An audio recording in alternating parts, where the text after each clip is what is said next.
Ils me disaient que mon art était une phase, jusqu'à ce qu'ils aient besoin de mon atelier pour l'urgence de ma sœur. Soudain, l'espace que j'ai construit de mes propres mains était réaffecté, sans mon consentement, pour devenir une chambre d'enfant pour ses enfants parce que son mari l'a quittée et qu'elle n'avait nulle part où aller. Je les ai laissés penser qu'ils avaient gagné. Mais ce qu'ils ne savaient pas, c'est que j'avais déjà fait mes valises, loué la maison et réservé un aller simple vers la vie que je voulais vraiment.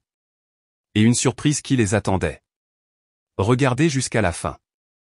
La première fois que ma mère a qualifié mon atelier d'art de gaspillage d'espace, j'avais 16 ans. Aujourd'hui, 18 ans plus tard, elle recommence, mais cette fois avec un but qui me donne la nausée. Je m'appelle Valérie et cet atelier est mon sanctuaire depuis 5 ans. Chaque planche de plancher éclaboussée de peinture et chaque mur décoloré par le soleil contient un morceau de mon âme. La lumière du matin traverse les baies vitrées, capturant des particules de poussière qui dansent autour de ma dernière commande, une pièce abstraite déjà vendue à un prix suffisant pour couvrir 3 mois de paiements hypothécaires. Mon téléphone vibre à nouveau, 3e appel de maman en 10 minutes. Valérie, Dieu merci, nous avons une situation, sa voix porte ce mélange familier de drame et de déception. Ta sœur a besoin de nous.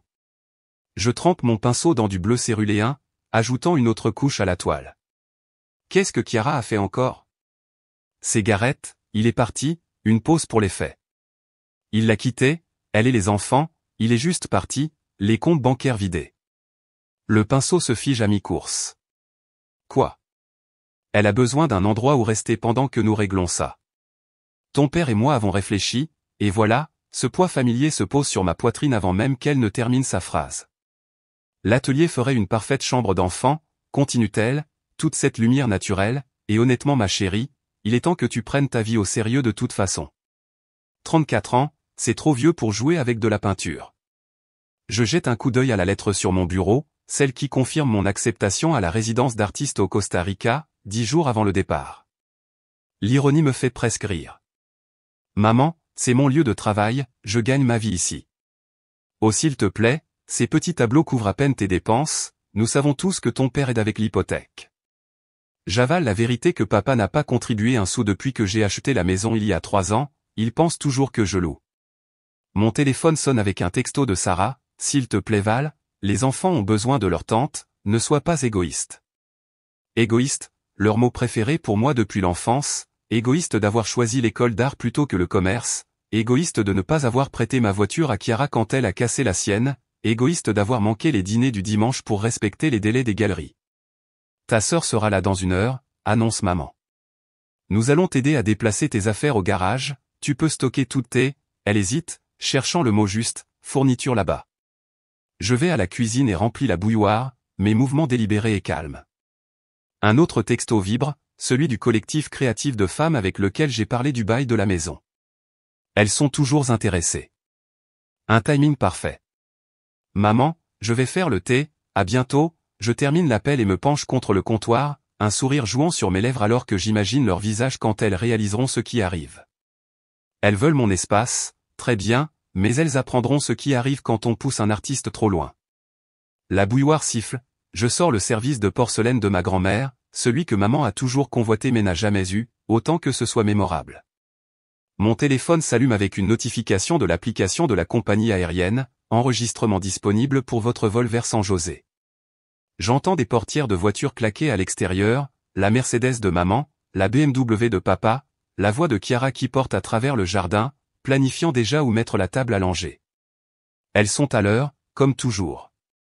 Je lisse mon tablier taché de peinture et vérifie mon reflet dans la fenêtre. La femme qui me fixe n'est pas la personne influençable qu'elles attendent, c'est quelqu'un d'autre entièrement, quelqu'un qui planifie ce moment depuis plus longtemps qu'elles ne le savent. La sonnette retentit, je prends la théière, disposée parfaitement sur le plateau antique avec 4 tasses, une pour chacune d'elles, aucune pour moi, elles auront besoin de quelque chose à quoi se raccrocher quand leur monde basculera. J'arrive, dis-je, ma voix stable et douce, laissons-les penser que je suis la même Valérie docile, prête à tout sacrifier pour l'harmonie familiale, laissons-les mesurer mes murs et réorganiser ma vie dans leur tête, j'ai 10 jours pour leur montrer à quel point elles se sont trompées sur moi depuis toujours. La porte s'ouvre sur leur visage plein d'attente, la satisfaction à peine dissimulée de maman, l'inquiétude simulée de papa, les lunettes de soleil de créateur de Chiara cachant ce qui, j'en suis sûr, sont des larmes tactiques. Elles entrent comme si elles étaient chez elles, tendant déjà la main vers le thé que j'ai préparé. Je souris en versant, regardant la vapeur monter comme les plans qui se forment dans mon esprit.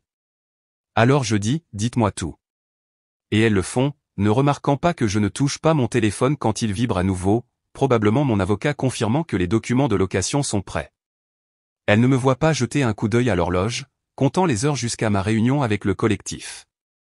Elles ne m'ont jamais vraiment vu, mais elles sont sur le point de ressentir mon absence d'une manière qu'elles n'ont jamais imaginée. Que les jeux commencent. La lumière ici est parfaite pour le berceau, annonce Chiara, arpentant mon atelier avec la démarche assurée de quelqu'un qui n'a jamais entendu le mot non. Ses talons de créateur claquent contre le parquet que j'ai restauré l'été dernier. On peut mettre la table allongée là où se trouve ce chevalet. Je suis assise sur mon tabouret de travail, regardant ma sœur mesurer ma vie avec une application iPhone. Ses enfants, Max et Emma, sont avec nos parents au parc, on leur promet probablement la lune et les étoiles, comme on l'a toujours fait pour leur mère. Combien de temps pensez-vous avoir besoin de rester, je demande, gardant ma voix neutre. Chiara remonte ses lunettes de soleil sur sa tête, révélant des yeux rougis. Dieu Val, mon mari vient de m'abandonner, je ne travaille pas exactement avec un calendrier ici. Maman surgit de la cuisine, armée de sa 3e tasse de thé. Chérie, ne contrarie pas ta sœur, elle en a assez bavé. Elle se tourne vers moi avec ce regard familier, celui qui dit que je suis difficile à nouveau. Valérie, nous avons trouvé des unités de stockage charmantes à proximité, très propres, très sécurisées. Je pense à la lettre d'acceptation dans mon tiroir de bureau, à l'accord de location qui attend dans mon email, à la stratégie de sortie soigneusement orchestrée que j'ai mise en place depuis des mois. En fait, dis-je, j'ai des expositions à venir, des commandes à terminer. Des expositions, ricane maman, tu veux dire ces petites présentations de café. La galerie Hartley, en fait. Je ne mentionne pas que c'est l'un des espaces d'art contemporain les plus prestigieux de la ville, elle s'en ficherait de toute façon. Oh s'il te plaît, intervient Chiara, ouvrant mes tiroirs de fournitures sans demander. Tu peux peindre dans le garage, ce n'est pas comme si tu étais Picasso. Un souvenir me revient, Chiara déchirant mon carnet de croquis au lycée parce que je ne voulais pas la laisser copier mes devoirs, maman me faisant m'excuser d'avoir fait toute une histoire à ce sujet. Mon téléphone vibre, un texto de papa, j'ai appelé ton propriétaire, il est prêt à discuter de la résiliation anticipée du bail. Je manque de rire aux éclats. Ils pensent toujours que je loue cet endroit, ils n'ont jamais pris la peine de me demander comment je l'ai acheté il y a 3 ans, ils n'ont jamais remis en question où est passé l'argent de mon café en réalité. Je dois passer quelques appels, dis-je en me levant, des trucs de travail. Maintenant, la voix de maman monte d'un octave, nous essayons d'aider ta sœur. Ça ne prendra qu'1 minute. Je vais dans ma chambre, fermant la porte à leur protestation. Je compose le numéro de Caitlin, mon ancienne professeure et actuelle mentor. Elles sont là, je chuchote, elles emménagent comme si elles étaient chez elles. Les papiers du bail sont prêts, répond-elle, le collectif peut emménager la semaine prochaine, tu es sûr de ça? À travers la porte, j'entends Chiara, la couleur de ce mur doit changer, c'est tellement artistique. Je n'ai jamais été plus sûr, je réponds. Quand je reviens, elles ont déjà commencé une pile de mes fournitures non essentielles, mes pinceaux de commande spéciale, mes livres de référence, mon tableau d'inspiration, tout est jugé inutile pour leur vision de mon avenir. On peut convertir ta chambre aussi, dit Chiara, en faire une vraie salle de jeu, tu peux prendre le canapé-lit dans le salon. Absolument pas, les mots sortent plus tranchants que prévu. La tête de maman se relève brusquement. Valérie, ta sœur a besoin.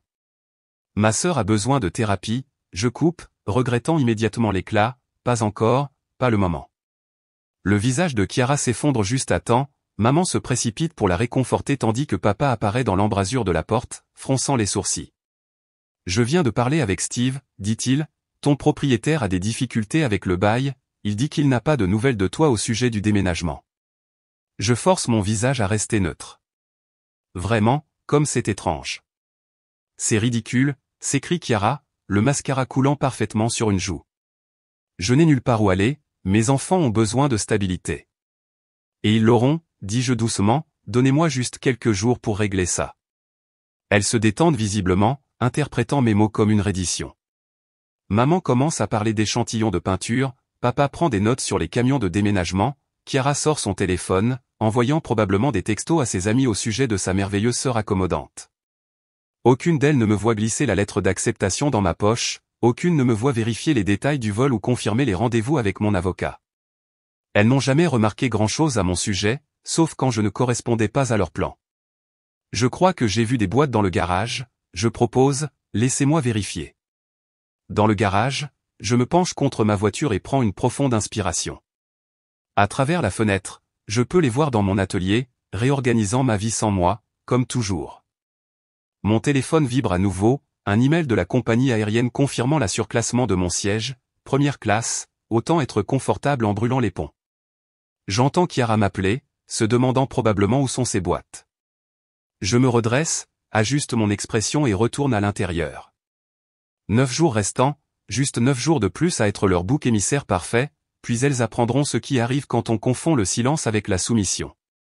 Alors, qu'est-ce que je dois faire avec ceci? Je lève un ensemble de peintures acryliques coûteuses, jouant parfaitement mon rôle. Le garage est assez chaud en été, elle pourrait fondre. Chiara lève à peine les yeux de son téléphone. Vends-les, ce n'est pas comme si tu en avais besoin une fois que tu auras un vrai travail.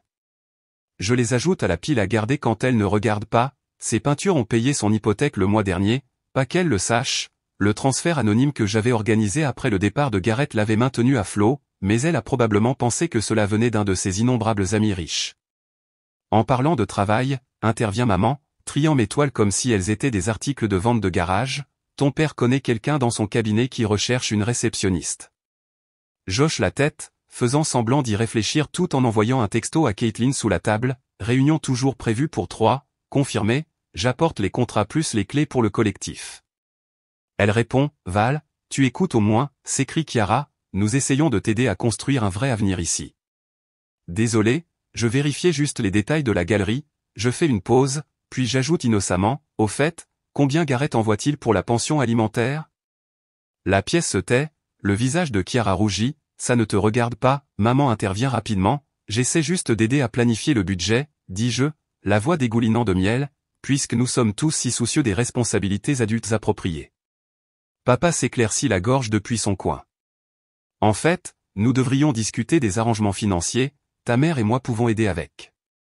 Pas besoin, je coupe, je m'en occupe. Elles échangent des regards, le genre qu'elles partagent depuis que j'ai 12 ans et que j'ai annoncé que je voulais être artiste, la pauvre Valérie illusoire. Mon téléphone vibre à nouveau, un texto d'un numéro inconnu, nous devons parler de Chiara, Tat. Mon cœur rate un battement, Tat, l'ancien meilleur ami de mon ex Gareth, je n'ai pas eu de nouvelles de lui depuis des années. Je dois faire quelques courses, j'annonce, attrapant mes clés, des fournitures d'art à vendre, tu sais. Un timing parfait, dit maman, nous avons besoin d'échantillons de peinture du quincaillier, je pense à un jaune pâle pour les murs de la crèche. Je suis déjà à moitié à la porte. Faites une liste, je vérifierai les prix. Le trajet jusqu'à la galerie de Caitlin prend 15 minutes, je passe chacune d'elles à imaginer les visages de ma famille quand elles réaliseront ce qui arrive. Caitlin m'accueille avec un sourire entendu et une pile de papier. Le collectif est ravi, dit-elle, étalant l'accord de location, 12 mois à partir de la semaine prochaine, elles prendront bien soin de l'endroit. Vous avez des rangements d'art en lieu sûr dans notre entrepôt climatisé jusqu'à votre retour du Costa Rica. Elle fait une pause, tu es sûr de ça, Val, c'est une option nucléaire. Je pense à ce matin, Chiara mesurant les fenêtres de mon atelier pour les rideaux, maman prévoyant de peindre sur mes peintures murales, papa passant des appels au sujet d'emploi appropriés, elles ne m'ont jamais vu, je dis en signant les papiers, il est temps de leur montrer ce que ça coûte.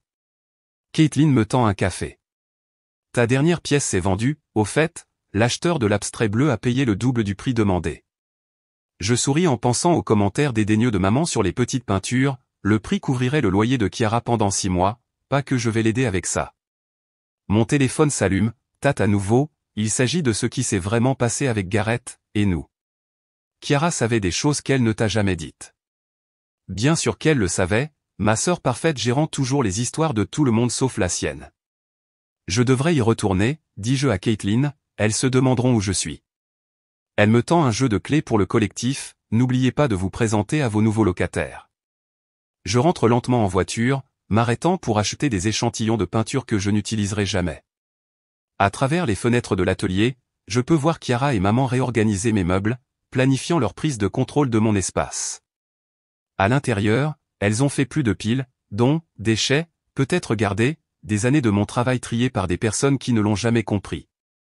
Oh, bien, tu es de retour, dit maman, nous devons discuter du calendrier pour déplacer tes affaires. Le bail de Sarah se termine la semaine prochaine et...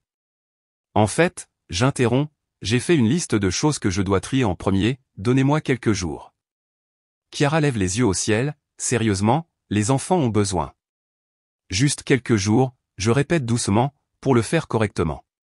Elle cède, pensant probablement que j'accepte enfin leur plan. Maman a l'air soulagée, papa me tape maladroitement sur l'épaule. Après leur départ, je me tiens dans mon atelier, mon vrai atelier, pas leur chambre d'enfant imaginée. La lumière du soir peint les murs en or, attrapant les bords des boîtes à moitié emballées et des peintures emballées dans du papier bulle. Mon téléphone vibre une dernière fois, un email de la compagnie aérienne confirmant que mon vol est confirmé pour dimanche. Je sors le vieux bureau d'écriture de ma grand-mère et commence une lettre. Chère famille, au moment où vous lirez ceci, on frappe à ma porte. Val, la voix de Chiara, mielleuse, maman veut savoir si tu te joins à nous pour le dîner, nous planifions les couleurs de la chambre d'enfant. J'arrive, je réponds en continuant à écrire.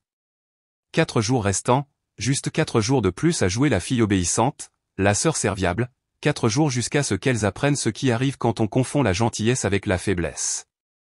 Je scelle la lettre, l'ajoute à mon sac de départ et vais dîner.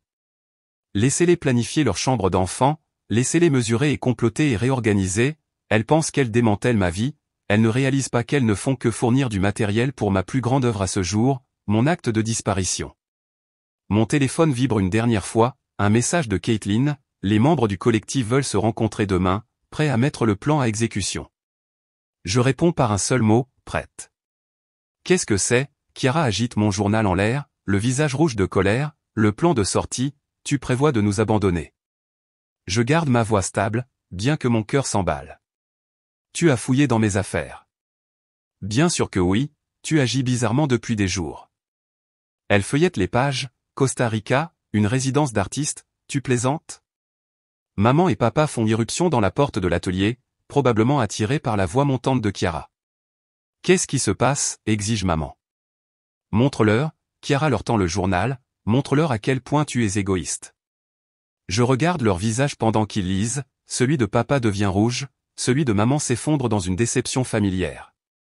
Tu as accepté ça sans nous consulter, la voix de papa tremble, sans tenir compte de la situation de ta sœur. Ma situation, je ris, et ça sonne étranger même pour moi, tu veux dire ma carrière, ma maison, ma vie? Ne sois pas dramatique, coupe maman, il ne s'agit pas de toi, Chiara a besoin de. Chiara a toujours besoin de quelque chose, j'interromps, et on s'attend toujours à ce que je le fournisse parce que c'est ce que fait la famille. Mais tu ne saurais pas ça, n'est-ce pas? Hurle Chiara, trop occupée avec tes petits tableaux pour te soucier de qui que ce soit d'autre. Je pense aux paiements anonymes, aux fois où j'ai gardé ces enfants pour qu'elles puissent réseauter avec les collègues de Gareth, à chaque sacrifice qu'elles n'ont jamais remarqué. Tu sais ce qui est intéressant, dis-je en gardant ma voix basse, aucun de vous ne m'a jamais demandé comment j'ai acheté cette maison. Ils font une pause, confus par le changement de sujet. De quoi tu parles? Fronce les sourcils papa, tu la loues à Steve. Non, je l'ai acheté il y a 3 ans avec l'argent de mes petits tableaux. Je me tourne vers Chiara, le même argent qui est apparu mystérieusement sur ton compte le mois dernier quand Gareth t'a quitté.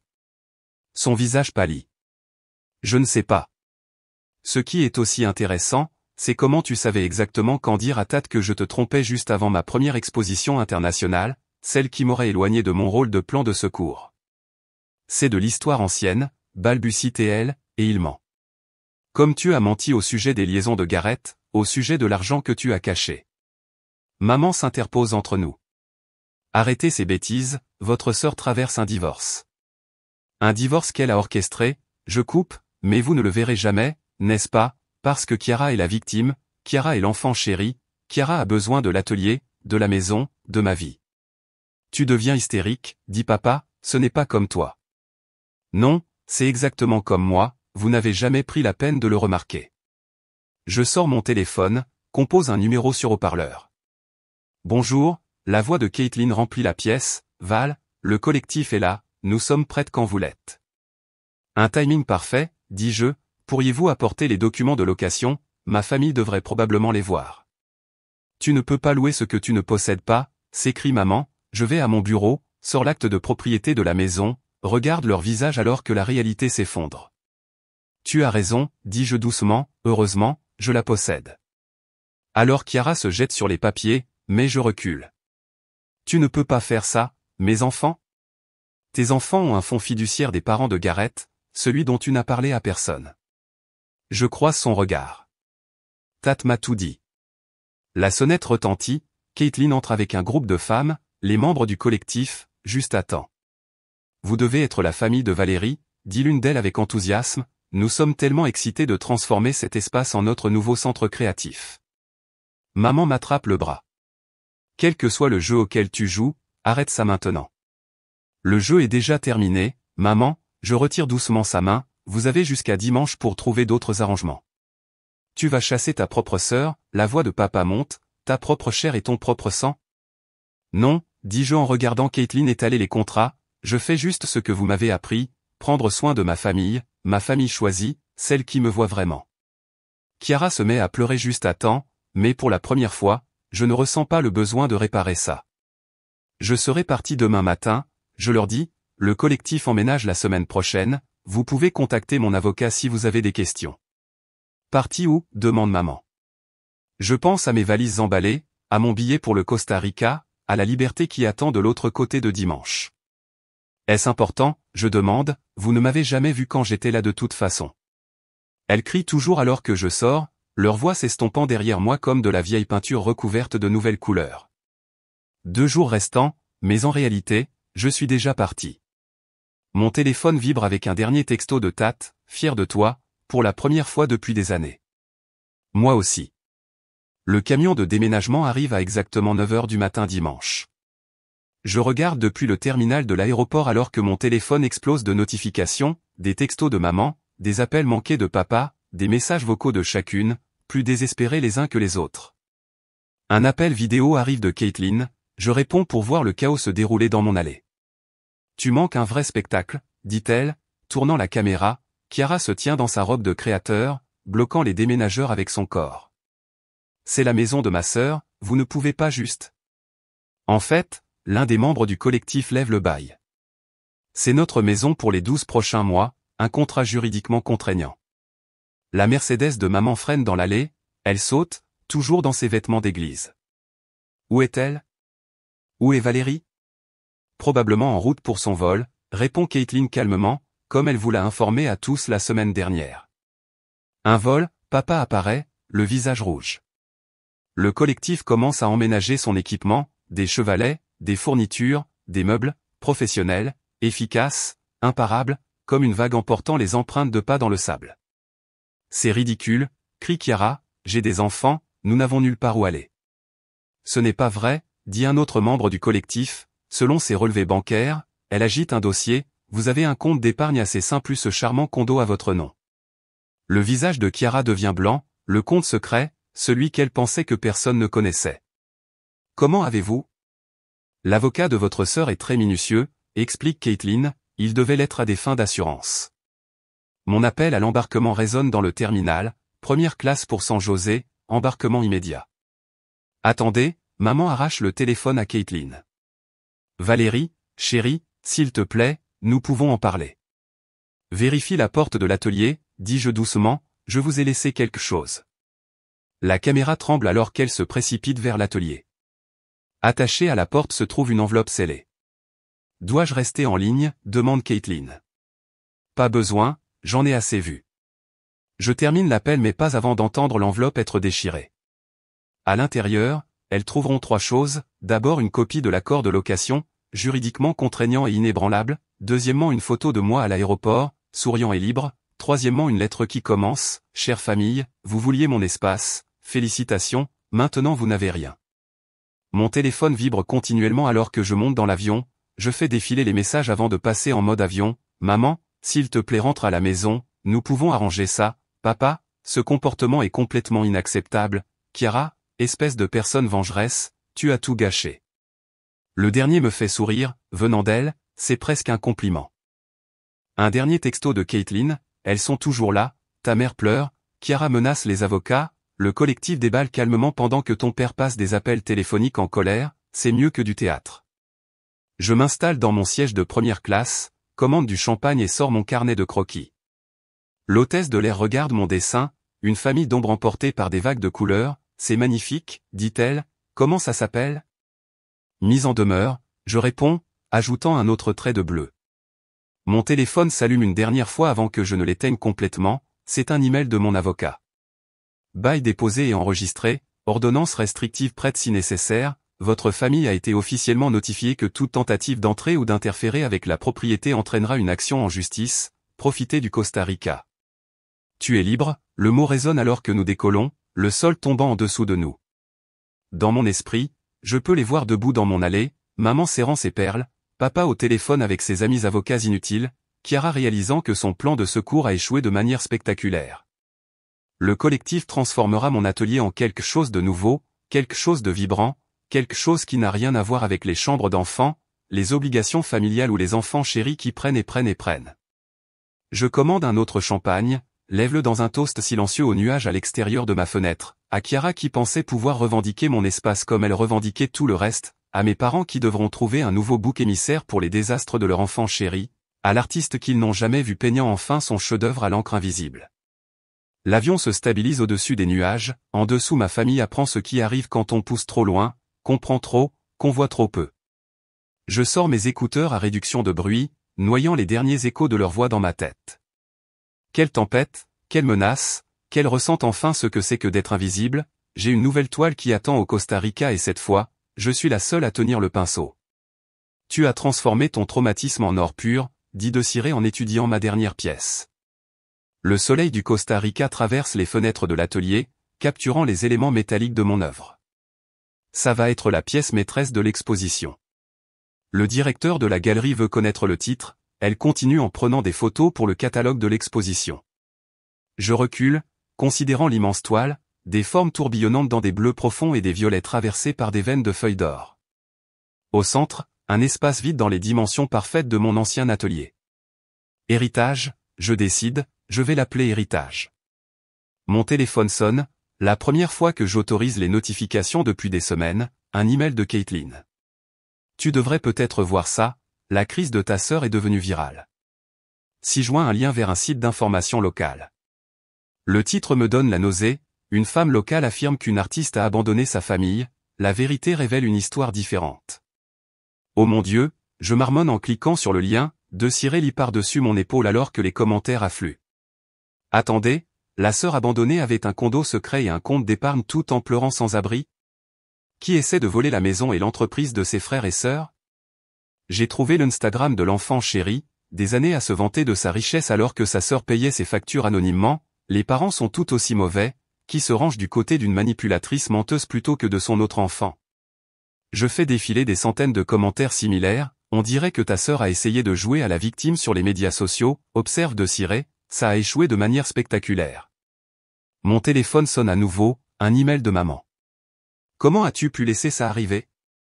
Ta sœur est dévastée, sa réputation est ruinée, le country club comère. S'il te plaît, rentre à la maison et arrange ça. Supprimer, un autre de papa. Cette humiliation publique est inacceptable, les enfants de ta sœur souffrent, les parents de leurs amis posent des questions. Supprimer, tu vas bien, Desiré me serre l'épaule. En fait, oui. Je pose mon téléphone. Pour la première fois, je le suis vraiment. La porte de l'atelier s'ouvre et Maria, la directrice de la résidence, fait irruption.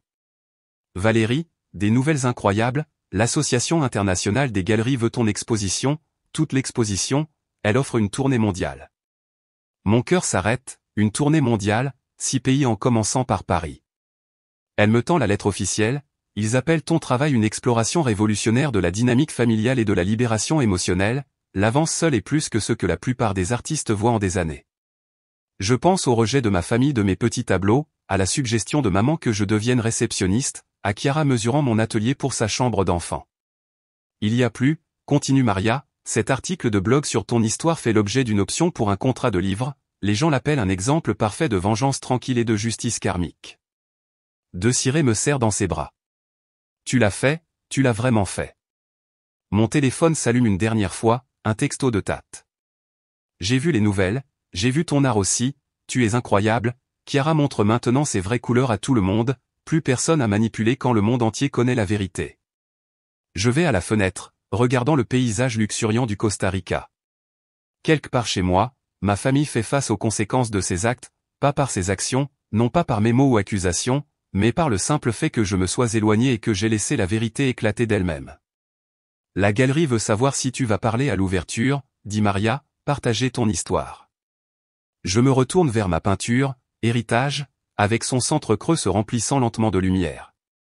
Oui, je dis, je pense qu'il est temps.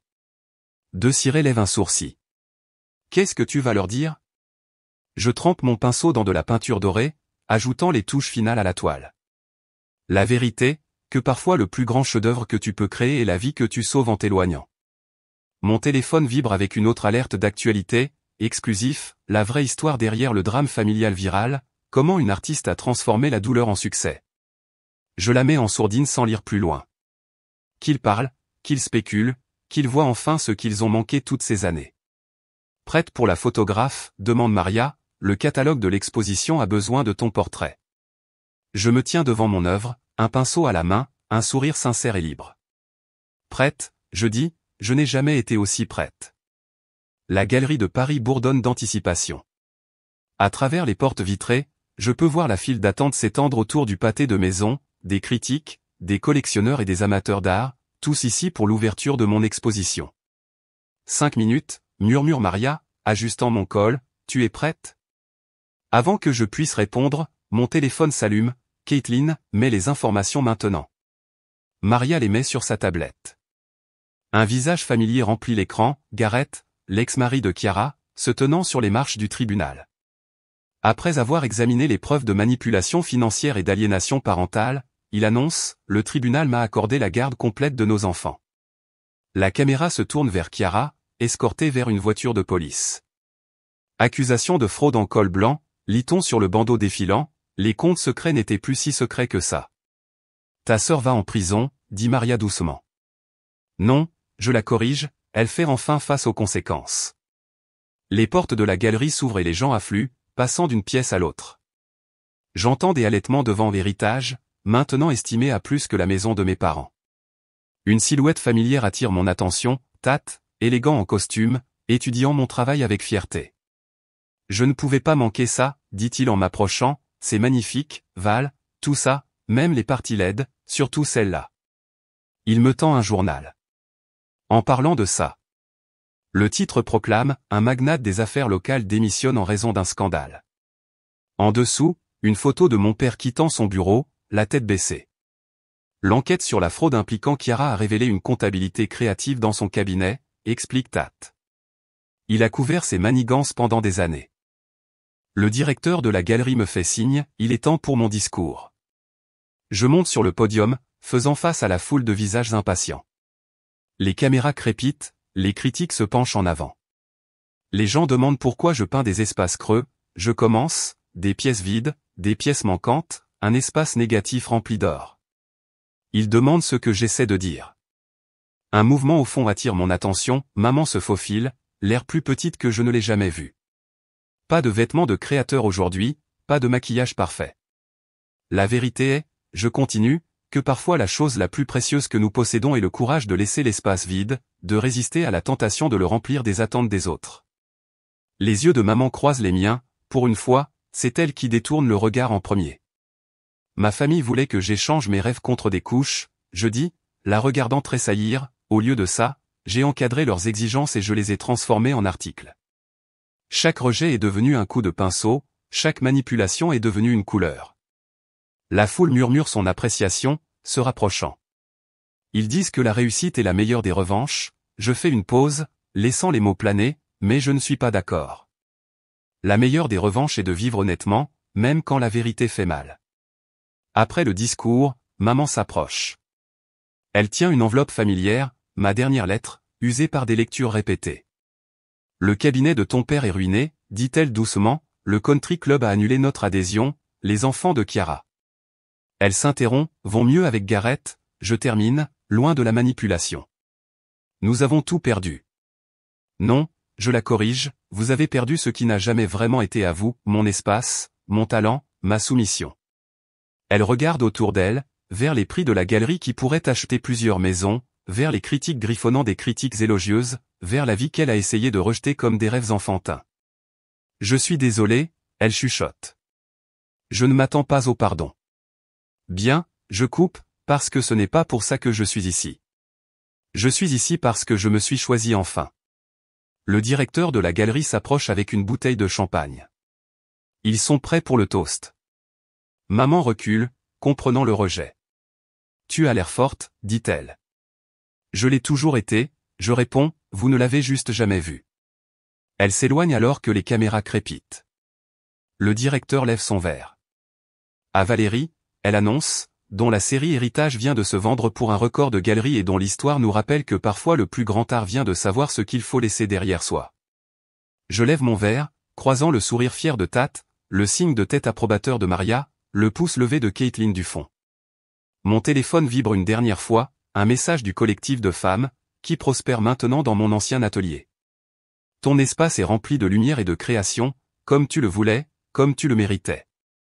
Je regarde autour de moi, vers mon œuvre, vers les espaces creux maintenant remplis d'or, vers les ombres transformées en lumière, vers la vérité peinte dans des couleurs trop vives pour être ignorée. Elle voulait que j'échange mes rêves contre des couches, au lieu de ça, j'ai transformé leurs exigences en mon chef-d'œuvre et maintenant, le monde entier peut voir exactement ce qu'elles ont manqué. Je lève mon verre plus haut, portant un toast non pas à la réussite ou à la vengeance, mais aux espaces vides que je refuse de remplir. Parfois, l'art le plus beau vient de savoir exactement ce qu'il faut laisser derrière soi et parfois, le plus grand héritage est la vie que tu choisis pour toi.